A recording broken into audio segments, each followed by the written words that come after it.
the Gulf of Chiriquí off the Pacific coast of Panama, there is an island few speak of and even fewer dare to name.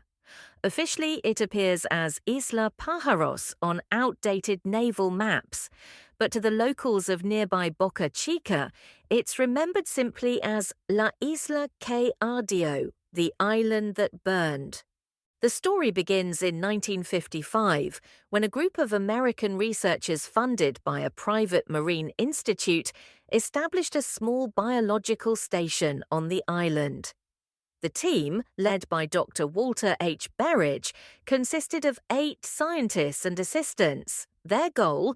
To study the migratory patterns of rare seabirds and test sonar mapping equipment in the reef channels.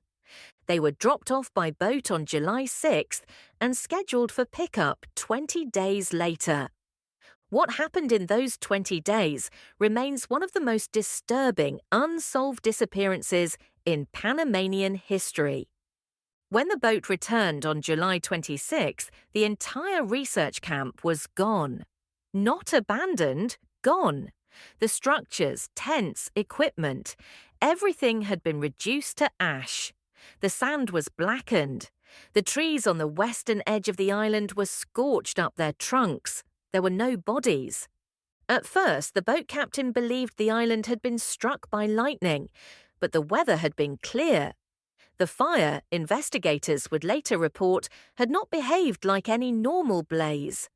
It had moved in a spiral, starting at the center of the camp and radiating outward, almost deliberately.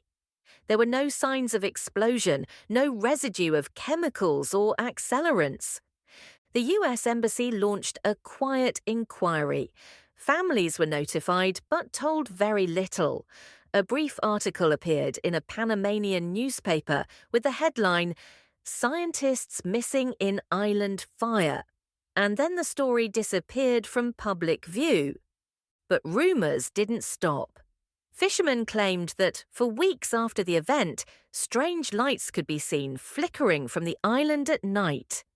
A low hum, like metal grinding against water, echoed from the trees. Birds avoided the area. Even the wind seemed to go around it. In 1962, a journalist named Marta Velázquez attempted to investigate. She hired a small boat and arrived on the island with a guide. What she found was unsettling. The forest had grown back, but in unnatural ways. Tree trunks twisted counterclockwise, roots bent above ground like ribs. And in the center clearing, beneath a thick canopy, she found remnants of a stone circle, not part of the original camp, covered in moss and ash. She took photographs. The negatives were fogged beyond recovery. Before she left, her guide urged her to say a prayer. He refused to anchor the boat. Her article, published in a small magazine called Revista Horizonte, was pulled after 2 weeks. The magazine's editor claimed it had been sensationalist and misleading. Marta left journalism shortly afterward. Over the years, the island's coordinates were removed from most updated maps. Officially, it was deemed environmentally hazardous and restricted by both Panamanian and American maritime authorities. No scientific explanation was ever made public. No records of the original research team's mission remain in US archives. But one piece survived. In 1974, a retired radio operator named Luis Montero came forward with a recording. He had been stationed in David, Chiriquí in 1955 and monitored shortwave communications for weather and military transmissions. On July 18th, he recorded a fragment of audio coming from the Gulf, a weak, fading signal that repeated the same message in English over and over. Fire is not the end. They are still here. They are still here. Luis kept the reel hidden for decades.